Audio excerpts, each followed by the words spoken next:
The views and opinions expressed in this podcast are simply that, opinions. All are presumed innocent until proven otherwise in a court of law. Sensitive topics are discussed. Discretion is advised.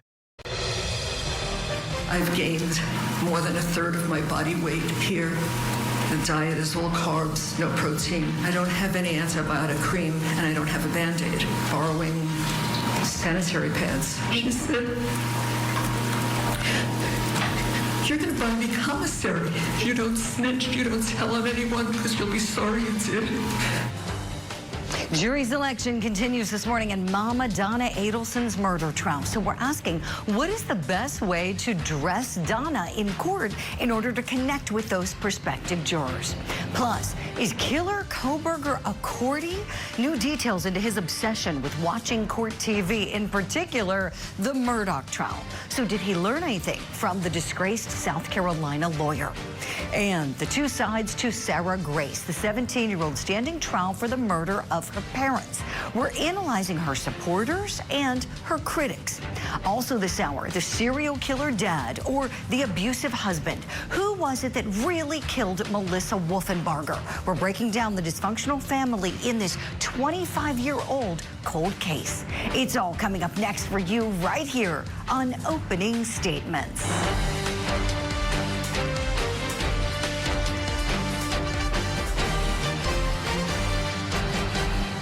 Good Wednesday morning to you. Welcome to Opening Statements. I'm Julie Grant. We're ready to get you started with a great show to get ready for the big day ahead on Court TV Live. So we're going to kick it off, as we always do, by having you grab a cup of coffee or tea or hot water with lemon, whatever you like in the morning. It's time for my opening statement.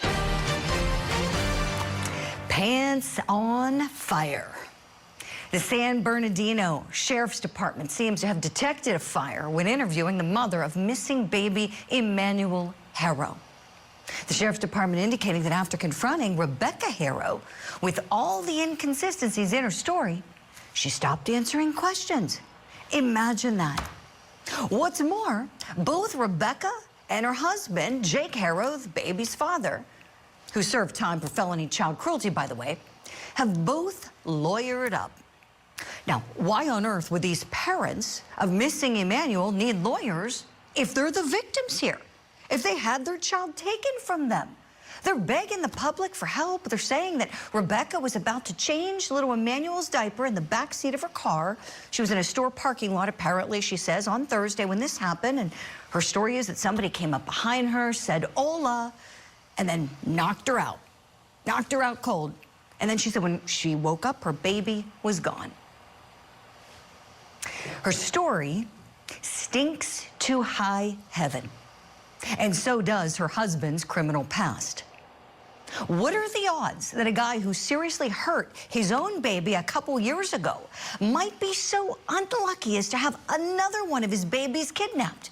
What are the chances of that? It's incredible. And why would anybody want to kidnap baby Emmanuel? Where is he this morning? You can't tell me those parents don't know.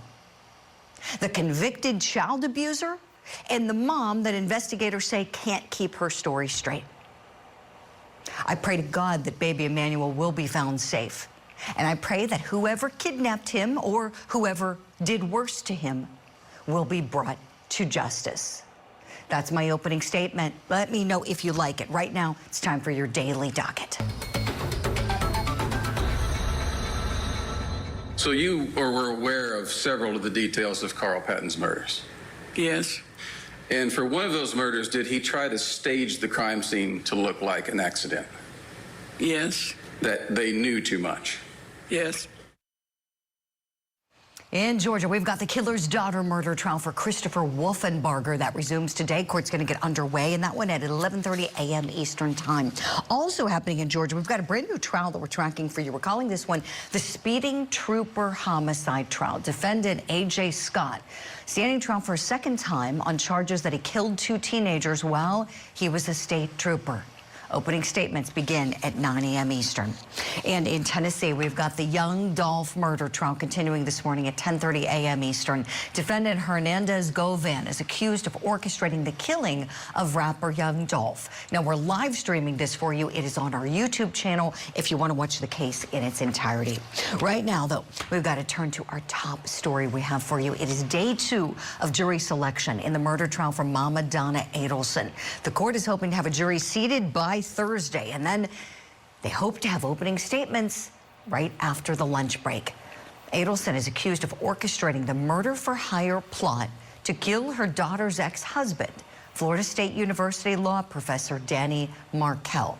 Now, this happened back in 2014. Mrs. Adelson?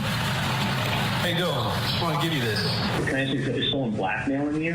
No, it's always a possibility. I said to Harvey, I swear to God, our family was cursed. When did they issue a warrant? One moment, Miss Adelson. Please keep your comments to yourself.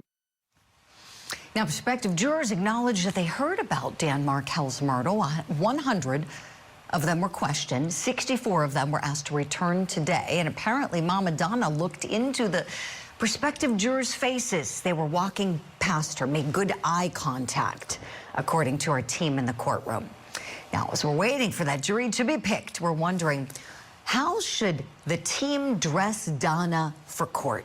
What would be the best way to present her for this trial? Let's talk about it. Who better to ask than jury consultant and human behavior expert Susan Constantine and Florida criminal defense attorney and civil rights attorney Casey Early. Good morning to you, ladies. All right, so Susan, let's start with the attire. How might you dress Mama Donna?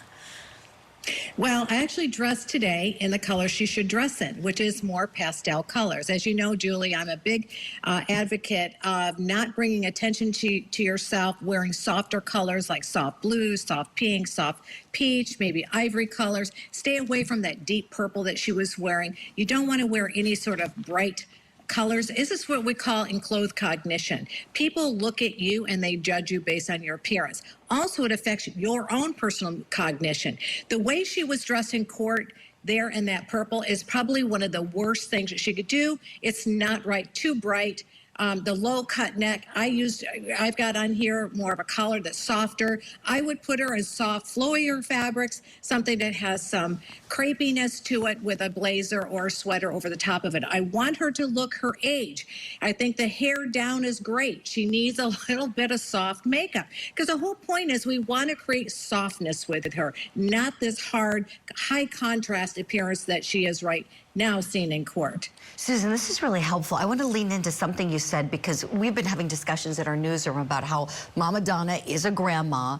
And would you want the jury to have kind of a grandma vibe? Would you purposely kind of make her maybe have some things? I don't know. Somebody suggested, for instance, having the chain to the eyeglasses around her neck so that, you know, it's easy access for the glasses, or maybe a cardigan sweater or something. Yes, you can do that. That's what I was talking about, being age appropriate, because the jury that I would have pre-selected for her is age appropriate.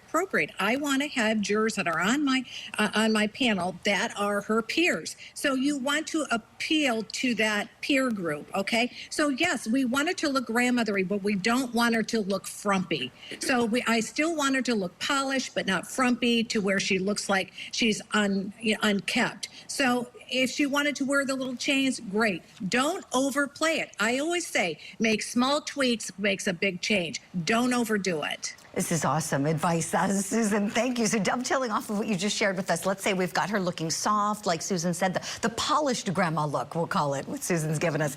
Casey, tell me about her mannerisms at the table. As her attorney, how would you want her behaving? We got that report yesterday that she was making good eye contact with everybody that was coming past her. What advice might you lend her at the table, please?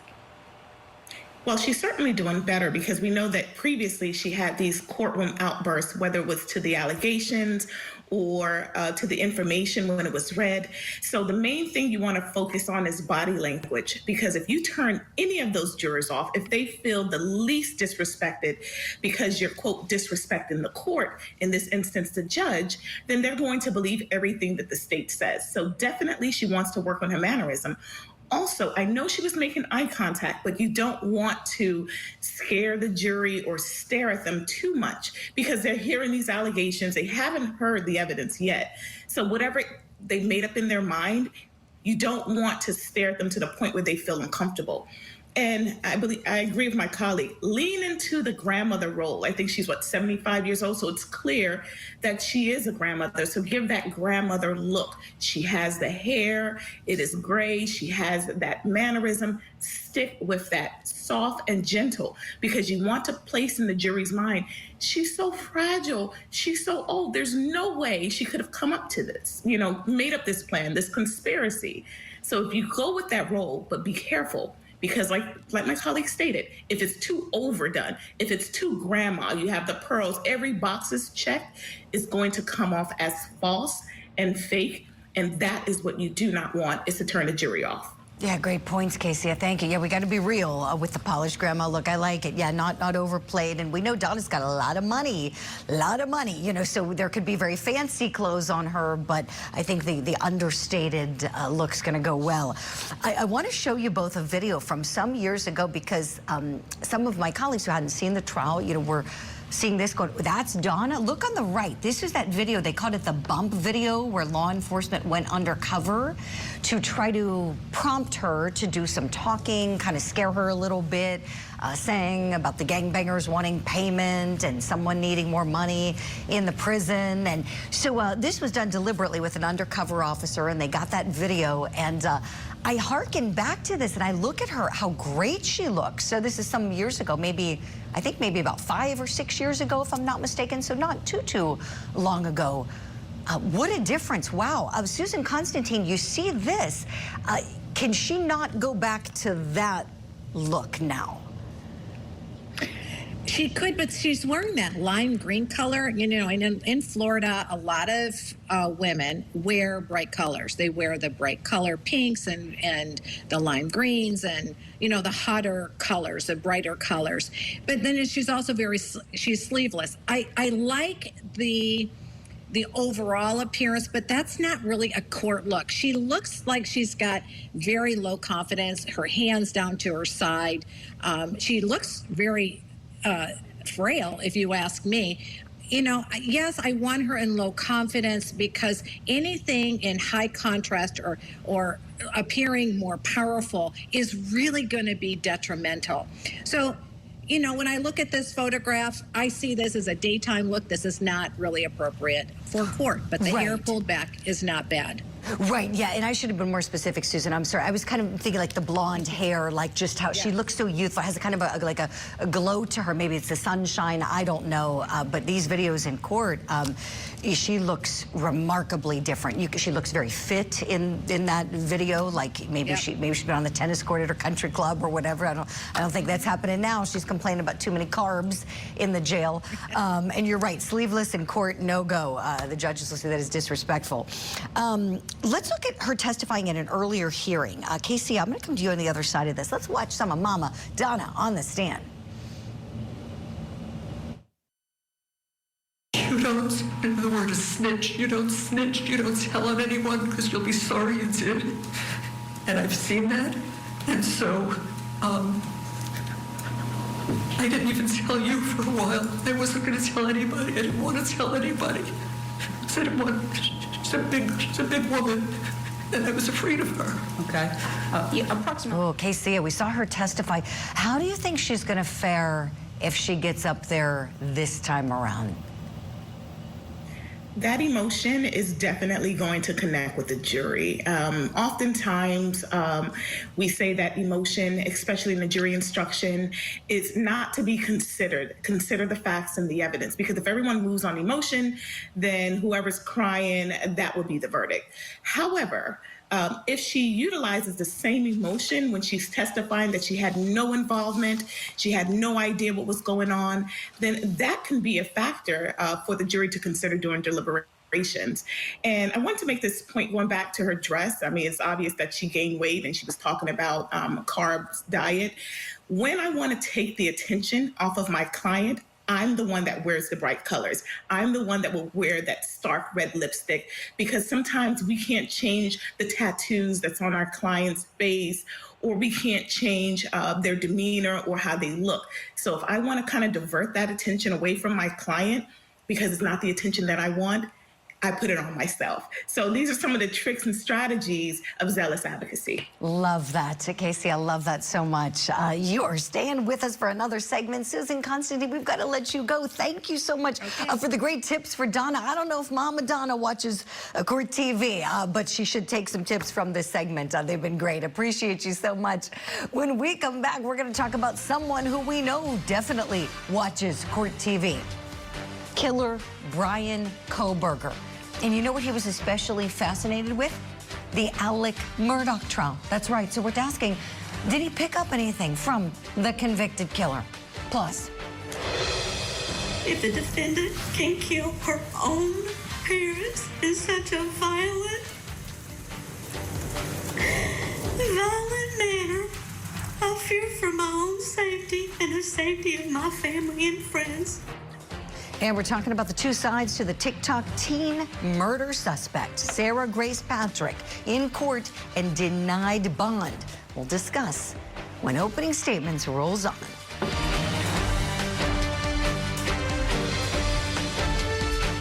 The Court TV podcast will return. He's advising that his wife and child was shot. Okay, and sir, give me the address again. It's 4147 Moselle Road. I've been up to it now. It's bad. I didn't shoot my wife or my son anytime, ever. It was just so bad. They did it so bad. What a tangled web we weave. Once I told the lie, and I told my family, I had to keep lying. Many trial watchers around the world were glued to their screens during the murder trial of Alec Murdaugh. And we're learning, so was another now infamous killer, Bryan Kohberger. Idaho State Police releasing nearly 600 pages of documents from their investigation.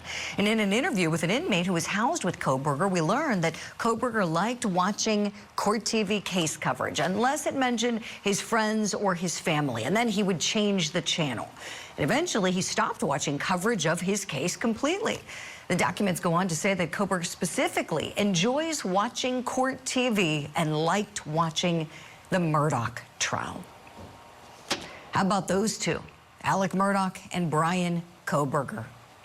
What might Kohberger have learned from Murdaugh and watching that trial? And are there any similarities in their personalities? I'm so happy to bring in our expert panel on this now. Let's welcome them all. Criminology expert, author, and professor, Dr. Debbie Goodman. Clinical psychologist, Dr. Jamie Zuckerman, Dr. Z.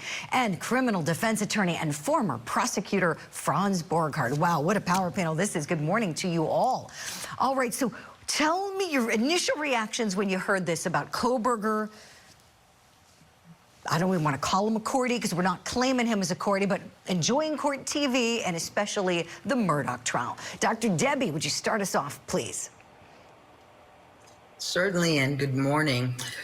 You know, clearly, Julie, Court TV, the best of the best coverage, the best anchors, reporters, journalists, guests. So it wouldn't surprise me that he would watch because it would please him. You know, again, we're talking about a psychopath, hedonistic, narcissistic, grandiose. So I think even if coverage may have been, in his mind, if anybody said anything derogatory about him, negative, he still would have found it pleasing. Why? Because for the psychopath, they want to be some way, somehow in a spotlight. Far better for them to be talked about than to be regarded as invisible or ignored. Well, this is really helpful, Dr. Debbie. Thank you. Let's keep digging. Dr. Jamie Zuckerman, to you next, please. Your reaction when you heard this. Yeah, I agree with everything that you said. I think one of the other aspects of it, too, is that watching this, you know, one of the things that people with this structure of personality to say is that they like to have control over the narrative.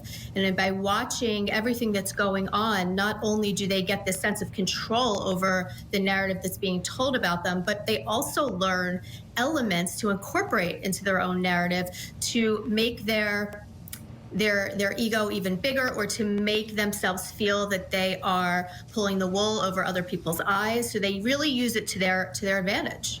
This is so helpful and enlightening. Dr. Jamie, thank you. Franz Borghardt, last but not least, your reaction to this bit of news.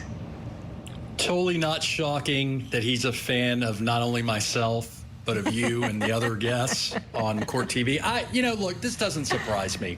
I will remind you and the viewers of the traffic stop and his exchange with the law enforcement officer, where it almost kind of that creepy, like, trying to figure out things, and I'm echoing everything that's been said already. This is manipulative, right? This is I want to see what's being said. I want to control it. Now, what's interesting to me is he was never really vocal in the courtroom, which makes him very distinctly different than Alex Murdaugh.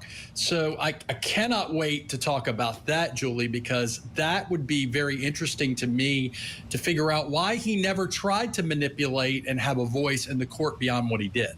Yeah, I love it, Franz. I'm so glad you asked. Let's do it. Let's talk about that. Dr. Jamie, would you assess these personalities, please? I know we have not had you personally evaluate either of them. We would love if you would be able to and then report back to us. But your best educated analysis from afar, Murdaugh and Kohberger, what similarities and differences do you see? Yeah, I know. I think that's a really interesting observation because that's exactly what happens. I think with Kohberger, I think that he almost felt this sense of entitlement that he didn't need to speak, right? That he was so much smarter than everybody else because he sat there with this look on his face of, almost like a smug smirk, right? And so I think that he portrayed himself as somebody who was trying to come off as so much more intelligent than everybody else that it didn't require him to have to say anything. He liked that everybody around him was doing the work for him. And we see this a lot with narcissists and sociopaths where they're kind of in the middle and everybody else is dancing around them, causing such chaos while they quietly sit back and watch this go on. And that gave him that fuel, that gave him that supply that he desperately wanted. Dr. Jamie, thank you for that. Boy, this is great. Dr. Debbie, let me go to you next. Couple more facts for you. Apparently, one of Kohberger's cellmates let police know his favorite film, you guessed it, American Psycho. Yeah, how about that? He liked American Psycho, his favorite movie. Also baseball fan. Any New York Yankees fans out there, he's a fan too. His classmates say he would talk incessantly in class, argue. Whenever discussions of the Moscow murders were brought up in class, he wouldn't participate, though. They noticed that. And he did say in class that he was supportive of the death penalty and believed that victims' families should have a say in whether it's exercised. Ooh. Dr. Debbie, your thoughts hearing these other additional facts about him? Right. So I would now, hearing that, Julie, say that this individual vacillated between and among a fact, fiction, and also facade. So his interest to me about Alex Murdaugh, that's all fact-based. He would know that this is an individual who was formerly an attorney, who now allegedly killed, but we know no more allegedly did in fact kill wife Maddie's son Paul, and would have studied carefully his actions and interactions. So that's the fact-based pattern. Now, it shouldn't surprise us that his favorite fictional movie, which truly is fiction-based, American Psycho, is not based upon any real-life true story of any serial killer. But let's think about what that premise of the story is about: seemingly a banker, well-credentialed by day, well-respected and regarded, hence perhaps Alex Murdaugh, but by night is the killer. So here we are between fact and fiction, and then ultimately the facade.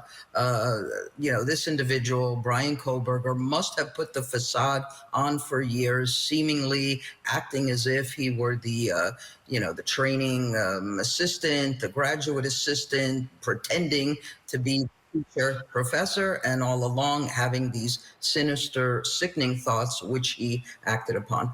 The facade. Yes, Dr. Debbie, thank you for that. That is the perfect point to end the segment on, because really, I think so many people, myself included, have felt like this. When I look at both of these guys, that's what it is. They look so normal. You think, oh, could these guys be killers? And these are bad, bad criminals, these two guys, and they were living among us, acting normally. One was a PhD student. The other one is an attorney. He was a prosecutor at one point. Holy smokes. You hit the nail right on the head. What a great discussion with you all. Super power panel this Wednesday morning. We're going to keep it going. Dr. Debbie, we have to let you get off to class. Thank you so much. We'll see you soon. Franz and Dr. Jamie are coming with us. Do the same at home. Here's what's next. Sarah has a huge heart. She is loving, protective, and deeply rooted in her faith. Hurting someone simply isn't in her nature or character. Sarah Grace Patrick. Her supporters showed up in full force for her bond hearing. We're going to break down to what seemed to be the two sides of this 17-year-old accused killer.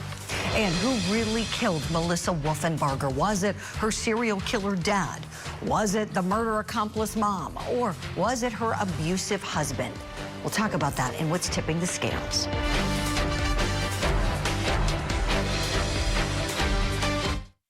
Now, back to the Court TV podcast.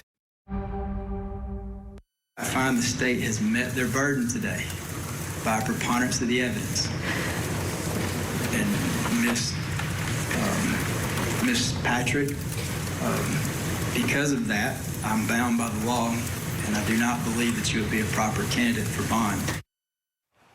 Teen murder suspect Sarah Grace Patrick denied bond. And this morning, our spotlight is on what we heard before the judge made his decision. Now, the court was filled with her supporters and her critics. And one by one, they testified either for or against the idea of bond. But frankly, you would never know they were talking about the same person. She would never do anything to harm them. She wants only to protect them. And what makes this even more heartbreaking is that her sister loved the defendant. She looked up to her. And for reasons I will never understand, the defendant caused such imaginable pain. Now, as Patrick appeared to be wiping away tears in the courtroom, it's important to remember that this is the same girl who eulogized her parents after police say she committed the murders. This video you're about to see here was posted by Kristen Dowda on Facebook. Take a look. I just wanted to say goodbye to my mom and Jamie since we never got the chance to. I was so used to you guys always being here to the point that I never once thought to imagine y'all not being here. I didn't have a single clue how much I needed y'all until now. Although there's nothing we can do to bring them back, we still have control over how we treat people with us today. I love you guys, and so do I. And so do they. I'm sorry. Wow. Now, important to know, we're still waiting for the unsealing of the probable cause affidavit to get the details of this. But police are saying there are certain things that are public, no signs of forced entry. She was in the house at the time she placed the 911 call, and they say that she is their only suspect, okay? So that being said, we've got this cloud of suspicion police say is around this young lady, and she's also going on TikTok and reaching out to people, asking them for help in solving her parents' murders. And police say that was part of this, that she was trying to kind of socially engineer the court of public opinion. So who do you believe? Is she the sweet, innocent young lady who's prayerful, as those supporters said? Or is this a dangerous little kid? She's tried as an adult. Let's talk about it. Let's bring in licensed clinical psychologist Dr. Jamie Zuckerman and criminal defense attorney and civil rights attorney Casey Early. Okay, ladies, let's start with the two sides to the personality. Dr. Jamie, when we were all watching this, it was like one witness would say one thing, another witness would say a completely different thing about this kid. How does that possibly work out? Yeah, so we see this often, right? Because we have many times seen people where the one facade is, a complete opposite of what is being shown, let's say, on TV or in the news. So, sometimes people put on this very distinct persona that makes people view them in a light of very caring, very supportive, very loving within the community, very friendly, even philanthropic, and really kind of strong members in their community, and then may have this other persona where they are manipulative, where they are vindictive, where they lack empathy. And there's this whole other version of them that they don't allow others to see unless something happens where both sides come out, which is maybe what we're seeing here. Dr. Jamie, fascinating what you're telling us. I have a clip I want to show you both. And Casey, I want to come to you on the other side of this. This is Sarah Grace Patrick on TikTok. So this is after her parents, Jamie and Kristen Brock, had been murdered. And here's a little sampling of what she was doing.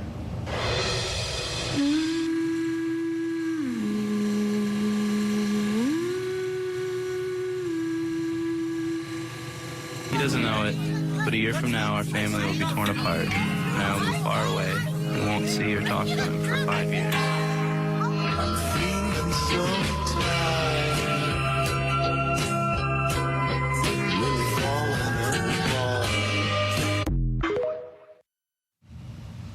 And what's more, Casey, is that some TikTokers who like to talk about true crime, kind of the true crime side of TikTok, those people apparently reached out, came forward to police and were saying, whoa, this kid reached out to me privately, private messaging me saying, oh, I need some help in solving this crime, which police and prosecutors are saying was part of her manipulation in trying to cover this up after the fact.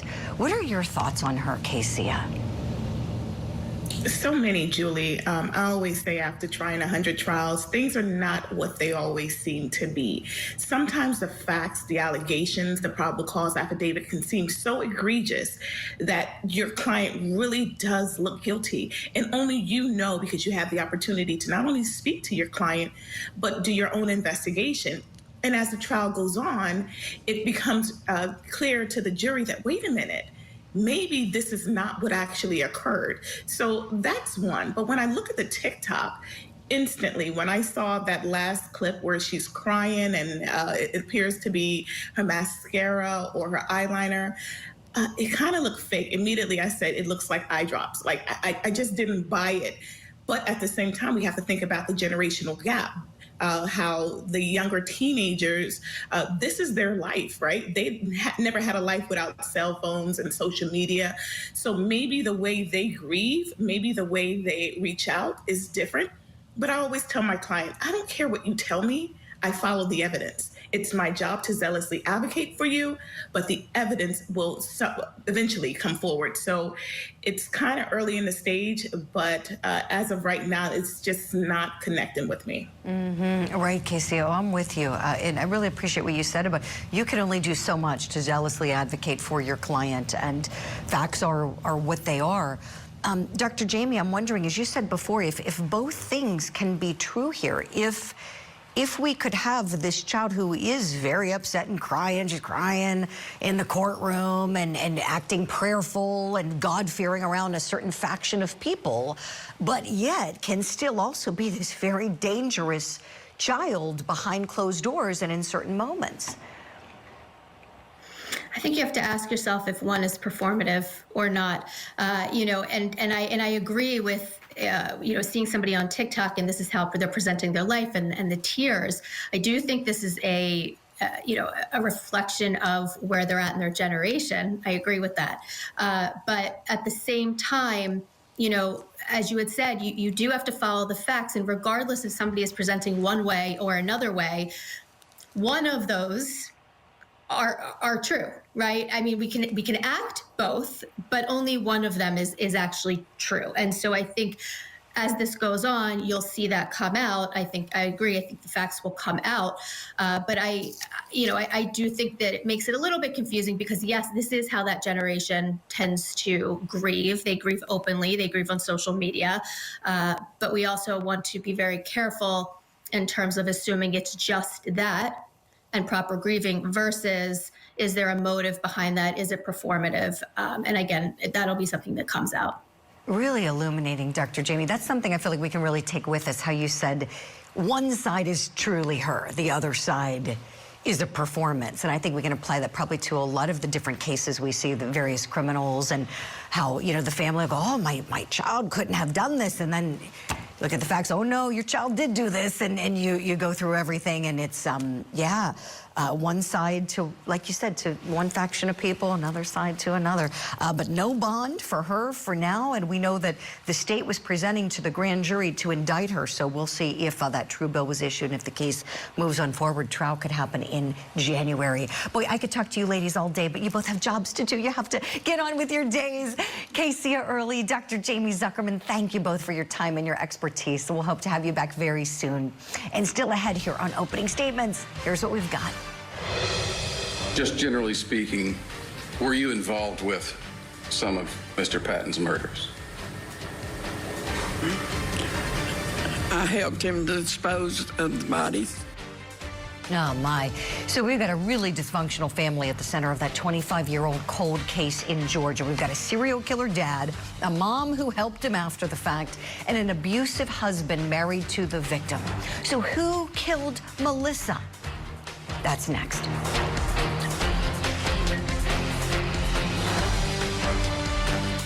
This is the Court TV podcast. Now, for what's tipping the scales, the killer's daughter murder trial resumes this morning. Christopher Wolfenbarger, accused of murdering his wife, Melissa, back in 1999. Her remains, including her severed head, were found in trash bags. They weren't positively identified until 2003, and Wolfenbarger wasn't arrested until last year. Now, Melissa, the victim, is also the daughter of convicted serial killer Carl Patton, infamously known as the Flint River Killer. Questions are lingering this morning, namely, who killed Melissa? Authorities say it was her husband, but it's not every day that the victim's dad is a serial killer. And then you have Melissa's mom, who testified about murders that she was involved with. Take a listen. Now, you've mentioned that your husband, Carl Patton, eventually confessed to murdering 5 people. Is that correct? Yes. Were you involved with some of Mr. Patton's murders? I helped him dispose of the bodies. Okay. So you were involved? Yes. Okay. And did you, for some of the murders, you were not involved, is that correct? That's correct. But you overheard Carl making plans for them? Yes. Lovely family, right? Let's talk about this. Let's talk about who really killed Melissa Wolfenbarger. Let's bring in our legal eagle, Franz Borghardt, criminal defense attorney and former prosecutor. Okay, Franz, your thoughts on this. The family dysfunction. It's what many of our trial watchers are talking about. It's sad. There's a lot of dysfunction to this family, a lot going on, as you know. Who does that help more? Does it help the defense more or the state more, in your view? Well, I mean, it depends on what kind of worldview you want to have, Julie. If the dysfunction is so rampant that we're just casually admitting that we got rid of bodies, we're just casually admitting that, hey, he confessed to 5 murders, then it helps the defense, right? This is a messed up family. Anything's possible. Maybe the serial killer, like a game of Clue, maybe the serial killer was the one who killed her. However, the flip side of this is when you go down the rabbit hole a little bit, who was he killing as a serial killer? What was the make and model of his victims? If he confessed to 5 killings, why wouldn't he have confessed to killing his own daughter, or his granddaughter? I don't know that this this chaos, this family dynamic is necessarily going to get them to the finish line, Julie, but any chaos in a case helps the defense. Right, Franz. Tell me, where do you see the defense heading? Do you think that they're in a good place right now? Do you think they ought to encourage their client to get up there? Do you think it'd be way too risky if he gets up there and testifies? I think him testifying is a huge mistake. I think that they've got enough meat on the bone to argue for reasonable doubt. Now, I'm not going to say it's going to work, Julie. I'm just saying in a lot of cases, sometimes you have nothing to argue. They've got something to argue, and it doesn't require him getting on the stand. And then if he gets on the stand, what's he going to contribute? Like, unless he testify and changes something, I don't think I think it's his own. It's his own ship to sink at this point. Now, that said, where are they? They've got a good, straight-faced argument that, hey, look, it was this other killer, and the police got it wrong. And it's just enough of a circumstantial evidence case where there's enough to just argue that. And look, not saying it's going to work, but it's not a bad closing argument. No, it's not. It's not, Franz. I mean, and when I look at this, I'm sure you agree. It's like the prosecutor in me. I see this as a domestic violence case. I see it right through all the noise. That's just what I see. However, I could see how someone on that jury may go, you know what? Dad's not here to tell us if he did this. You know, if Dad were alive, I mean, maybe that would even change the game, right? It might actually be more helpful for the state. They may need to call him. But the fact that he's dead, I mean, my gosh, Franz, what a gift, right? It's the perfect person to pin it on. He cannot testify. Not that if he were alive, Julie, he wouldn't testify anyway. He'd plead the fifth or, you know, this is awesome. And nobody gets, by the way, by not putting him on the stand because he's deceased, nobody gets penalized for not putting him on the stand. This is, from a defense standpoint, this is not a bad position to be in. It is a straight-faced, reasonable argument that it wasn't my client. It was, in fact, this convicted, this confessed serial killer. The problem's going to be the devil's always in the details. And again, who was he killing? How did he kill them? Was this consistent? And on top of all that, again, why wouldn't he confess to killing her? Yeah. Yeah, no, I know. And why is the wife alive too? You know, I mean, it's just, yeah. And we've seen this, Franz. Serial killers often live very normally among their family members. Family often has no idea, right? So it's just, there's nothing pointing to him wanting to harm his daughter. And I think just what's going to maybe be a little tough here is some of the chaos in the family.